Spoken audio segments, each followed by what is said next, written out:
merci d'être avec nous sur Al24 News, au sommaire de l'actualité de ce lundi 1er juin.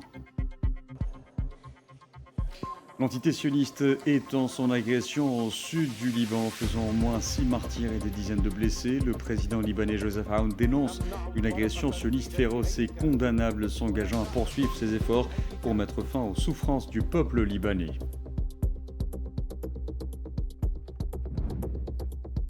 Téhéran accuse les États-Unis de continuer à violer le fragile cessez-le-feu avec l'Iran après de nouvelles frappes de l'armée américaine.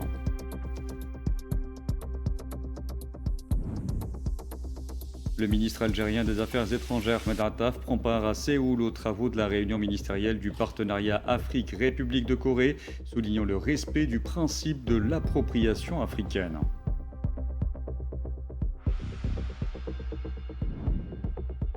En Éthiopie, plus de 50 millions d'électeurs étaient appelés à voter pour les 547 membres de la Chambre des représentants du peuple devant désigner le Premier ministre, chef de l'exécutif. Et puis le Kremlin affirme considérer la saisie par la France du pétrolier Tagor comme illégale et qu'elle s'apparentait à de la piraterie, la Russie se réservant le droit de prendre des mesures pour assurer la sécurité du transport maritime en réponse à cet incident.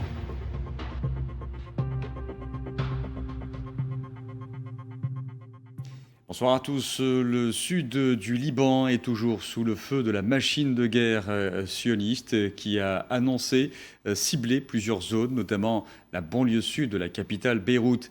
Malgré le cessez-le-feu, au moins 6 personnes sont tombées en martyrs et des dizaines d'autres ont été blessées ainsi. Et dans une série de violentes frappes menées contre les localités et aux abords d'un hôpital dans le gouvernorat de Nabateyeh, 3 Libanais sont tombés en martyrs et plusieurs autres ont été blessés. 3 autres personnes sont tombées en martyrs à la suite d'un bombardement qui a ciblé la localité de Kfar Sir dans le même gouvernorat survenu dans la nuit dernière.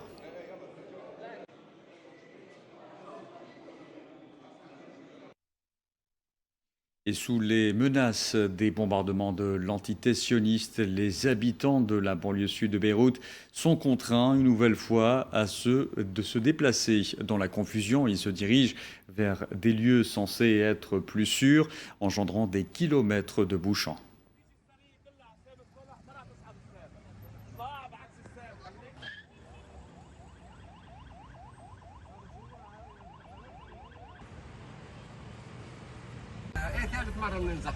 C'est la 3e fois que nous sommes déplacés, que nous passons d'un endroit à un autre. Maintenant, je me dirige vers Tripoli, vers les gentils habitants de Tripoli. Descendre au tombeau est plus honorable. Il est plus honorable pour un homme de descendre dans sa tombe que de quitter sa demeure. Et je vous en parlais en titre, le président libanais Joseph Aoun a affirmé ce lundi que son pays faisait face à une agression sioniste féroce et condamnable et s'est engagé à poursuivre ses efforts pour mettre fin aux souffrances du peuple libanais à travers le pays. C'était dans une déclaration publiée sur les réseaux sociaux à l'occasion du 39e anniversaire de l'assassinat de l'ancien Premier ministre Rachid Karami.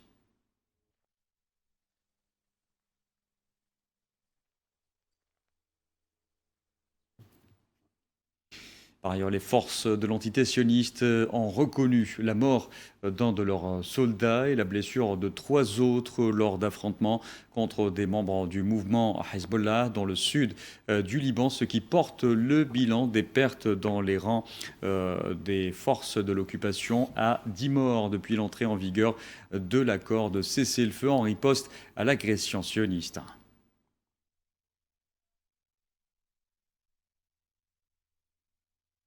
Et un cessez-le-feu au Liban est une condition essentielle à tout accord visant à mettre fin à la guerre avec les États-Unis. C'est ce qu'a réaffirmé ce lundi le porte-parole de la diplomatie iranienne, Ismail Baqai, dénonçant des positions contradictoires de Washington.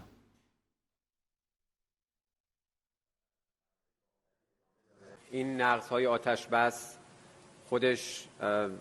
violations du cessez-le-feu témoignent de la mauvaise conduite et de la mauvaise foi des États-Unis. et ne font qu'accroître la méfiance déjà présente, qui doit légitimement demeurer présente dans toute interaction avec la partie américaine. Ces actions américaines ne constituent pas de simples violations du cessez-le-feu. Elles constituent un acte d'agression et une violation de l'article 2, paragraphe 4 de la Charte des Nations Unies. Elles nous autorisent, au titre du droit de légitime défense, à prendre les mesures défensives appropriées. Aujourd'hui, nous avons clairement annoncé que nous ciblions la source de l'agression.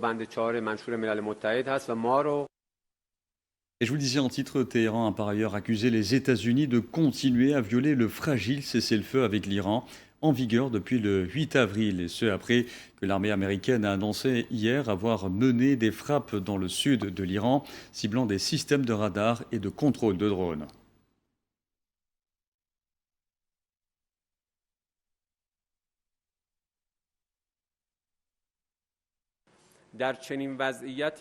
Les violations du cessez-le-feu témoignent de la mauvaise conduite et de la mauvaise foi des États-Unis et ne font qu'accroître la méfiance déjà présente, qui doit légitimement demeurer présente dans toute interaction avec la partie américaine. Ces actions américaines ne constituent pas de simples violations du cessez-le-feu. Elles constituent un acte d'agression et une violation de l'article 2, paragraphe 4 de la Charte des Nations Unies.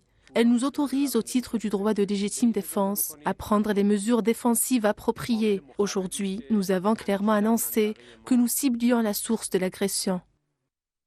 De son côté, le corps des gardiens de la révolution islamique iranien a annoncé ce lundi avoir frappé une base aérienne américaine dans la région. Une annonce suivie d'un communiqué du ministère koweïtien des Affaires étrangères ayant affirmé son plein droit à prendre toutes les mesures nécessaires pour préserver sa sécurité et défendre son territoire tout en condamnant les attaques iraniennes. Selon la diplomatie koweïtienne, ces agressions compromettent les efforts de désescalade et menacent la sécurité ainsi que la stabilité de la région.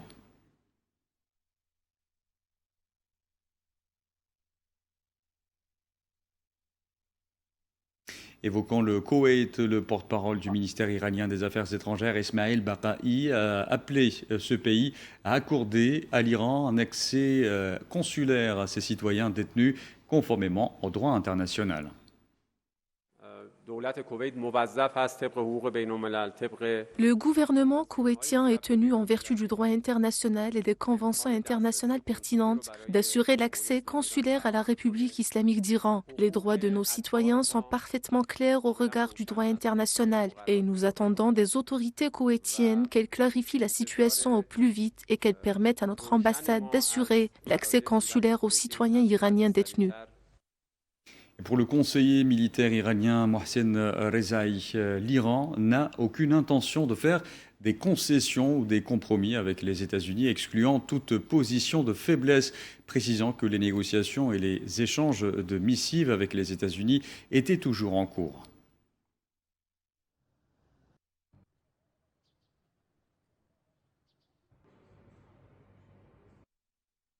Sceptiques, des Iraniens affirment ne plus croire en un accord avec les États-Unis.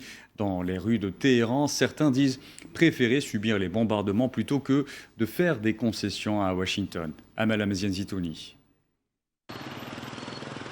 Sous le ciel bleu de la capitale iranienne et le soleil tapant des mois de juin, les Téhéranais vont et viennent dans un calme apparent. Mais en réalité, les Iraniens sont désabusés, oscillant entre l'espoir d'une sortie de crise imminente et une méfiance totale envers les déclarations américaines. Entre les revirements constants de Donald Trump et les exigences iraniennes, les négociations entre l'Iran et les États-Unis restent extrêmement laborieuses. Les dernières déclarations de Trump, selon lesquelles Téhéran souhaite réellement conclure un accord, plongent la rue iranienne dans un profond climat d'incertitude. Beaucoup estiment que ces annonces spectaculaires relèvent de la stratégie politique plutôt que d'une réelle volonté de paix. Je pense que, compte tenu des promesses non tenues des États-Unis jusqu'à présent, cela n'arrivera pas. Les négociations ne sont qu'un prétexte pour une nouvelle guerre, pour une nouvelle emprise sur le territoire du pays, et elles n'aboutiront à aucun. Nous sommes sous sanctions depuis plusieurs années. La fermeture du détroit d'Ormuz montre en termes simples que c'est maintenant à notre tour de pouvoir sanctionner l'Europe ou les États-Unis. L'administration Trump a durci ses exigences initiales, exigeant notamment la destruction totale du stock d'uranium hautement enrichi iranien et la réouverture inconditionnelle du détroit d'Ormuz. Téhéran qualifie ces revendications d'excessives et accuse Washington de faire marche arrière. La population reste déterminée à ne pas baisser les bras. Il est hors de question que nous fassions la moindre concession aux États-Unis. L'uranium enrichi que nous possédons nous appartient. Notre énergie nucléaire en dépend et nos domaines d'expertise seraient gravement menacés si nous y renoncions. Nous ne ferons jamais ces concessions aux États-Unis. Le détroit d'Ormuz est comme notre uranium, comme le reste de notre territoire. C'est notre droit légitime. Il nous appartient et personne n'a le droit d'y avoir son mot à dire. Alors que les États-Unis se concentrent sur le volet nucléaire et le détroit d'Ormuz, l'Iran insiste pour que tout accord global inclue la fin de l'agression au Liban et la levée des sanctions économiques. Les responsables iraniens, à l'instar du chef du Parlement, rappellent régulièrement qu'ils ne se fient pas aux déclarations diplomatiques, seuls les actes concrets sur le terrain pouvant instaurer la confiance. L'entité sioniste poursuit son agression génocidaire contre la bande de Gaza. Selon les autorités sanitaires palestiniennes, les corps de 2 martyrs ainsi que 40 blessés ont été transférés vers les hôpitaux de Gaza au cours des dernières 24 heures. Et depuis le 7 octobre 2023, le bilan des victimes de ce génocide s'est alourdi à au moins 72 941 martyrs et 172 967 blessés.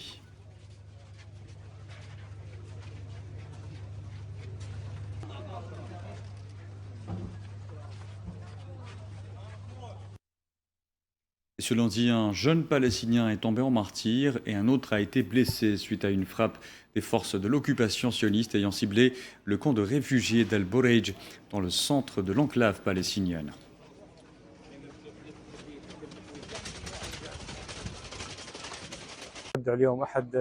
Nous avons perdu l'un de nos collègues qui travaillait dans les salles d'opération. Il était responsable de l'une des équipes du service de chirurgie de l'hôpital des Martyrs d'Al-Aqsa. Il a été pris pour cible alors qu'il se rendait au travail, alors qu'il marchait près de l'hôpital, remplissant son devoir d'aider notre peuple. Jamal, mon frère Jamal, faisait partie du personnel de l'hôpital des Martyrs d'Al-Aqsa. Il a été d'une grande aide pendant la guerre, aidant les blessés et les malades. Il passait la plupart de son temps à l'hôpital des Martyrs d'Al-Aqsa à aider les gens, mais ils ont fini par l'avoir. Je vous en parlais en titre, le ministre d'État, ministre algérien des Affaires étrangères, de la communauté nationale à l'étranger et des Affaires africaines, Ahmed Attaf, a pris part ce lundi à Séoul aux travaux de la réunion ministérielle du partenariat Afrique-République de Corée. Cette réunion est consacrée à l'évaluation des progrès réalisés dans la mise en œuvre des conclusions du premier sommet Afrique-Corée tenu en juin 2024 et à l'examen des moyens permettant de renforcer ce partenariat au service des objectifs de développement consacrés par l'agenda continental 2063.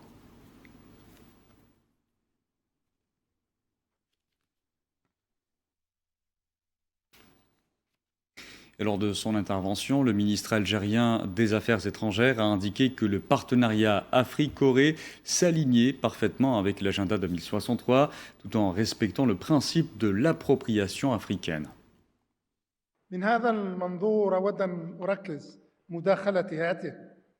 Je souhaiterais concentrer mon intervention sur 3 aspects qui me semblent essentiels.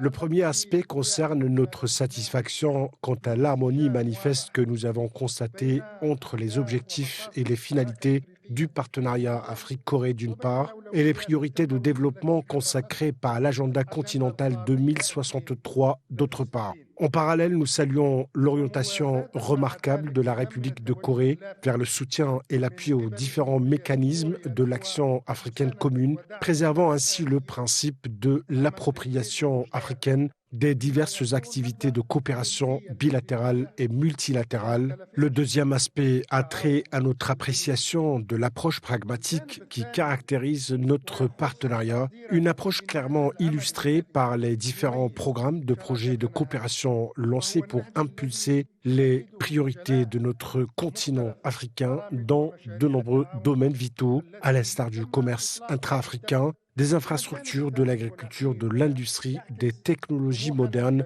de la numérisation et de l'innovation. Le troisième et dernier aspect reflète notre grande ambition et notre profonde aspiration à ce que le partenariat Afrique-Corée contribue à permettre à notre continent de s'engager activement dans les révolutions qui redessinent actuellement les contours de l'économie mondiale, notamment dans les domaines de l'intelligence artificielle, de la numérisation, la robotique, des nanotechnologies et des énergies renouvelables. Notre priorité réside actuellement dans les impératifs d'ancrer l'Afrique dans la dynamique et ses révolutions, elle qui fut autrefois écartée de la révolution industrielle alors qu'elle subissait le joug du colonialisme, puis exclue de la révolution informatique alors qu'elle luttait contre les séquelles et les vestiges de ce même colonialisme.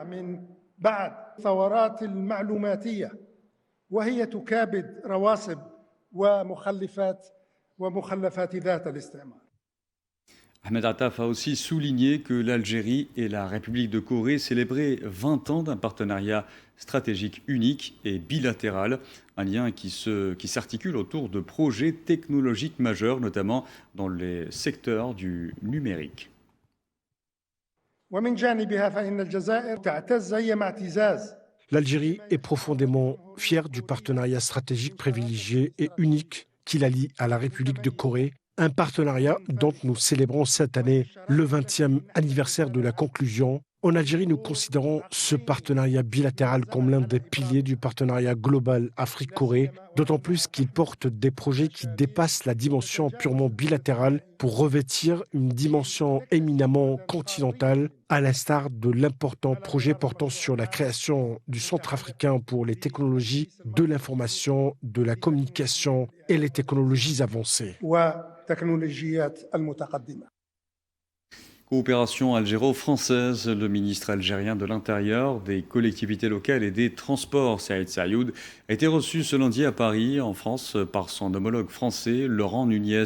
Cette rencontre tenue au siège du ministère français de l'Intérieur s'inscrit dans le cadre de la visite de travail qu'effectue Saïoud en France, à l'invitation du ministre français de l'Intérieur, après la visite de ce dernier en Algérie les 16 et 17 février dernier. Auparavant, le ministre algérien de l'Intérieur s'est rendu notamment à l'ambassade d'Algérie en France, où il a été accueilli par le chargé d'affaires au niveau de l'ambassade ainsi que par les cadres de la mission diplomatique. Saïoud est arrivé plus tôt dans la journée à Paris, accompagné d'une délégation de haut niveau.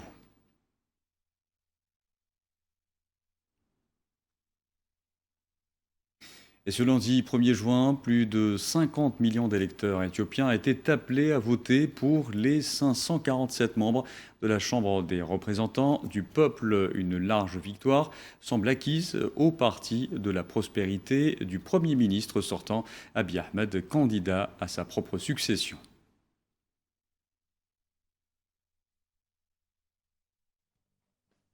Le peuple éthiopien a démontré qu'il n'a besoin de personne pour le conseiller ou lui faire la leçon afin de construire son État et d'établir un système démocratique. Ces 5 prochaines années seront une période marquée par de nombreux tournants historiques pour l'Éthiopie. Ces 5 années exigeront de nous des efforts encore plus intenses que ceux déployés jusqu'à présent. Et les élections législatives en Éthiopie sont considérées comme un enjeu politique majeur, puisque ce sont les membres de la Chambre basse du Parlement qui désigneront par la suite le Premier ministre, chef de l'exécutif. Sohila Kilal. Dès les premières heures de ce lundi, les électeurs étaient déjà au rendez-vous avec les urnes à Addis Abeba. Au fil de la journée, de longues files se sont formées devant les bureaux de vote. Selon la Commission électorale nationale d'Éthiopie, plus de 50 millions d'électeurs étaient attendus pour participer aux 7e élections générales nationales du pays, sur un total de 130 millions d'habitants.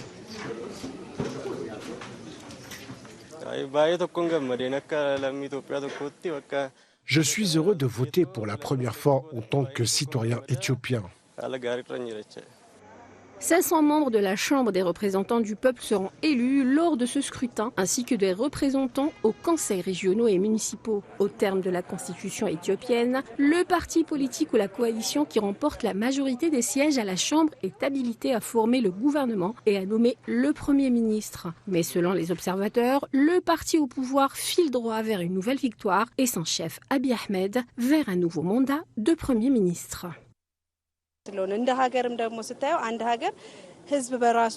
Le scrutin permet aux citoyens de choisir un gouvernement en qui ils ont confiance. Ça leur permet d'exercer leurs droits et de choisir sans aucune pression extérieure. C'est une bonne chose à la fois pour la population et pour le pays. Je suis venu pour contribuer à déterminer le destin social et économique de notre pays à l'avenir, puisque nous traversons aujourd'hui une période très critique. Pour faire ma part, au moins. D'après les autorités électorales, plus de 10 000 candidats issus de 42 partis politiques, ainsi que plusieurs candidats indépendants, se disputent les sièges tant à la Chambre qu'aux législatures régionales. Mais vu le contexte sécuritaire actuel, la commission électorale a dû exclure 46 des 176 circonscriptions du pays, notamment dans la région du Tigré, d'Amara et d'Oromia. Dans le conflit russo-ukrainien, à présent, le ministère russe de la Défense a annoncé que ses forces avaient pris le contrôle d'une nouvelle localité dans la région de Donetsk, dans l'est de l'Ukraine, ajoutant que les systèmes de défense aérienne russes avaient intercepté 9 bombes aériennes guidées et abattu 233 drones ukrainiens au cours des dernières 24 heures.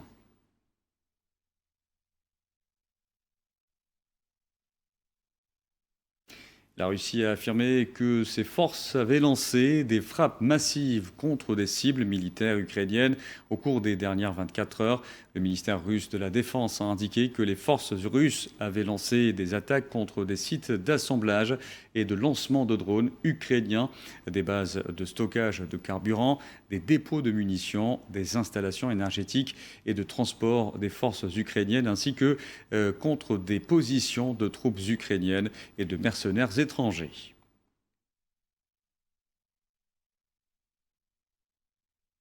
Et un enfant a été tué et 11 autres personnes ont été blessées lors d'un bombardement ukrainien visant des zones sous contrôle russe dans la région de Kherson. Selon les médias russes, les frappes ont ciblé le littoral de la mer d'Azov dans la ville de Antisesk, causant d'importants dégâts matériels aux bâtiments et aux infrastructures locales.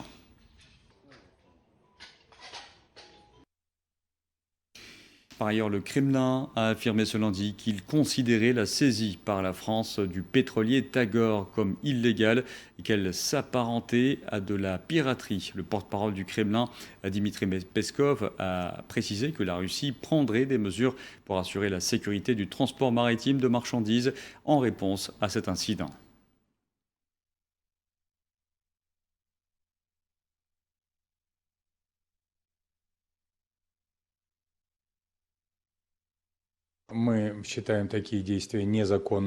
Nous considérons ces agissements comme illégaux, proches de la piraterie internationale.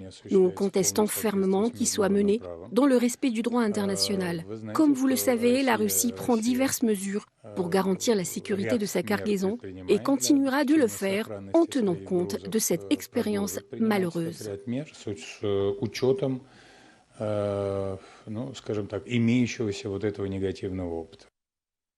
La Russie a annoncé par ailleurs ce lundi interdire les exportations de kérosène jusqu'au 30 novembre, alors que les frappes ukrainiennes contre les raffineries russes et d'autres infrastructures énergétiques se poursuivent.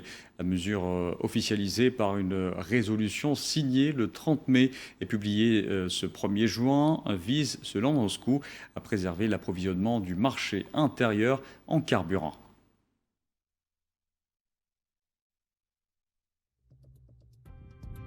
Voilà, et on arrive à la fin de ce journal. Merci à vous de l'avoir suivi. Excellente soirée à tous.